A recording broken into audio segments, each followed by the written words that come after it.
पक्षियों का गान, भंवरों की गुंजन, खिले अद्भुत पुष्प, बादलों की छत्र के नीचे वन की शोभा को देख मुग्ध हुए नंद नंदन और मुस्कुराते हुए अपनी बांसुरी को कोमल हाथों में लेकर अपने गुलाबी अधरों पर रखकर बजाने लगे।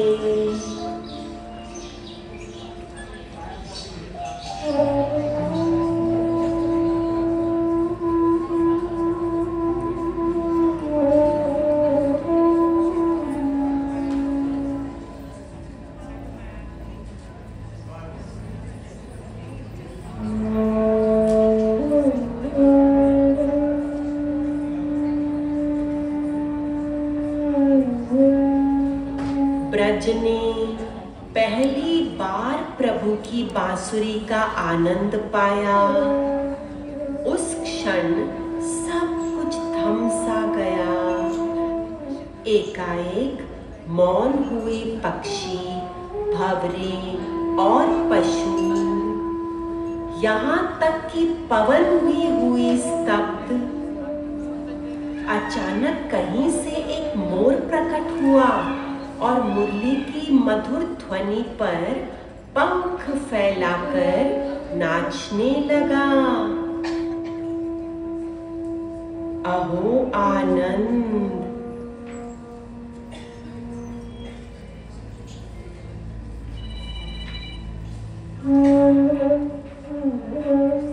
तभी मीठी खुशबू से मिश्रित हवा का आभास हुआ। कृष्ण की बांसुरी थम गई। मोर ने नाचना बंद किया और मुड़कर इशारे से कृष्ण को अपने पीछे आने का आग्रह किया।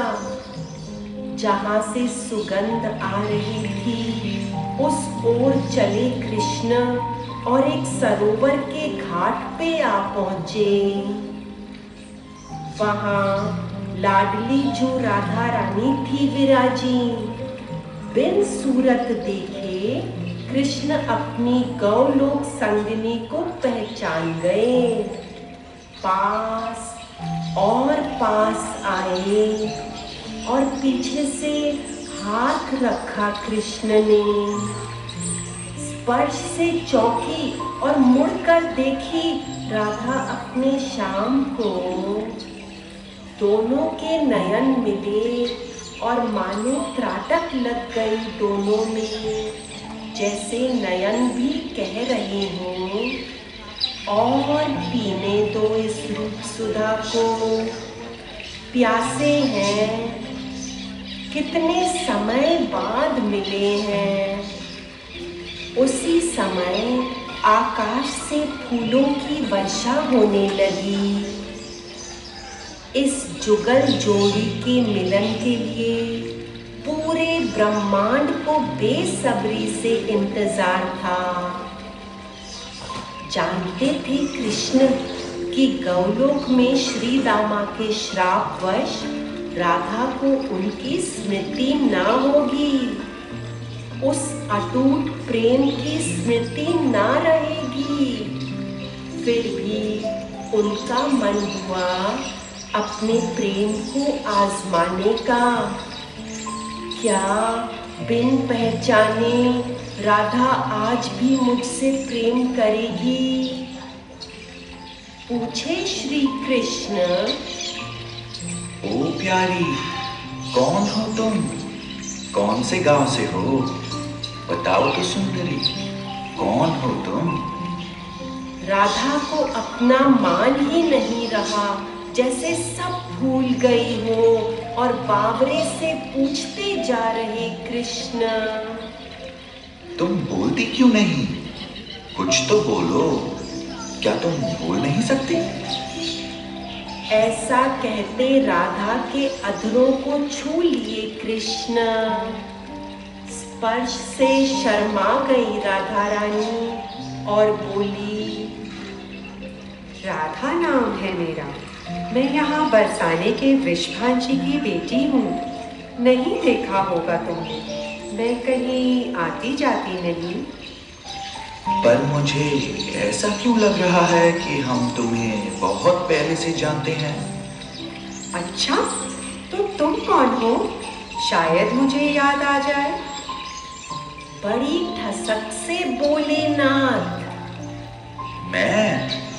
मुझे कौन नहीं जानता, वैसे मेरा नाम तुमने सुना ही होगा।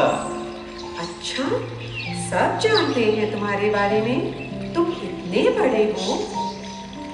हाँ, हम बहुत बड़े हैं, पूरा ब्रजमंडल हमें जानता है। सच में? तो नाम बताओ। कृष्ण है नाम हमारा, ये नाम तो तुमने सुना ही होगा। नहीं, राधा रानी के मना करने पर देखने लायक था कृष्ण का चेहरा। फिर जैसे स्मृति हुई, राधा बोली, हाँ कृष्ण, याद आया। तो तुम ही हो जो गोकुल में घर घर में माखन चोरी करते फिरते थे। और वो ही आदतें यहाँ भी। अरे, तुम्हारा क्या चुरा लिया हमने, जो बिन जाने इतना बड़ा आरोप लगा दिया? हमें चोर कह रही हो? तुम्हारी वीरता की गाथाएं बड़ी मशहूर हैं। हम क्यों करें भला चोरी? चोरी तो तुमने हमारी की है। लो, चोरों के सरदार तुम हो और हमें कह रहे हो। क्यों ना कहें, तुम चोरी भी करो और हम शिकायत भी ना करें। क्या ये बरसाने का न्याय है? अच्छा, बताओ, हमने क्या चुराया है? हमारा हृदय। देखो देखो, हमारा हृदय हमारे पास है ही नहीं, तुमने चुरा लिया। ये अच्छी बात नहीं है। राधा की शर्म की सीमा न थी, मानो जैसे गुलाब की पंखुड़ियों ने उसके गालों को रंग दिया हो। देखो, अंधेरा हो रहा है, हमें अभी जाना होगा। ऐसे कैसे जाने दो? पहले चोरी का सामान सीधी तरह लौटा दो, या फिर हमें साथ ले चलो। हम अपने हृदय के बिना थोड़ी रह सकेंगे। अरे, पीछे ही पड़ गए तो मेरा रास्ता ना रोको। चलो, तुम्हारा हृदय अपनी सखी ललिता के साथ भिजवा दूंगी। अब तो जाने दो। और तुम्हारे हृदय का क्या? मेरे हृदय का? बड़ी भोली बन रही हो, बहुत ही पहुंची हुई चोर हो तुम। बड़ी सफाई से मेरा हृदय चुरा ली और अपना हृदय मुझे थमा गई। अब तो बंध गए हम दोनों एक दूसरे से। बड़े झूठे और बेशर्म हो। हटो ना, अब हमें जाने दो। जे हम तुम चोरी से बंधे एक डोरी से, जइयो कहाँ से हजूर। जे हम तुम चोरी से बंधे एक डोरी से, जइयो कहाँ से हजूर।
एक डोरी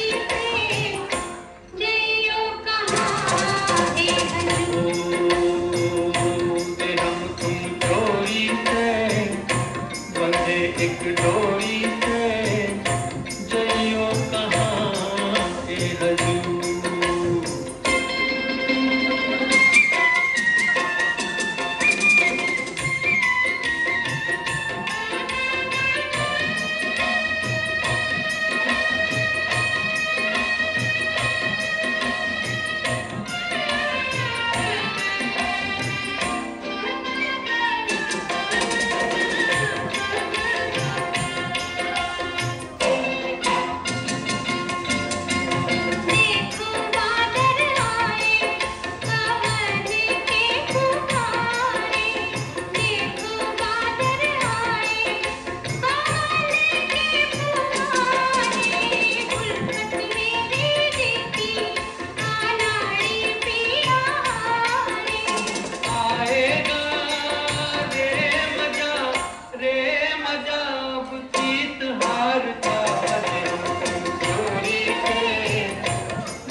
प्रथम मिलन से शुरू हुआ सिलसिला प्रेम लीलाओं का, अविभाज्य और अतुल्य प्रेम का।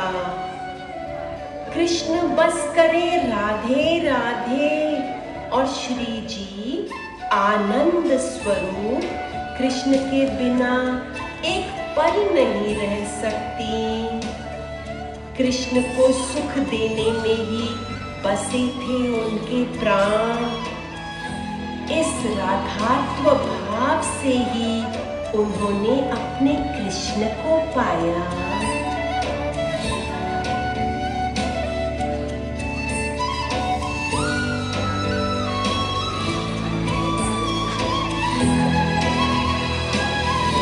तू है तो दिल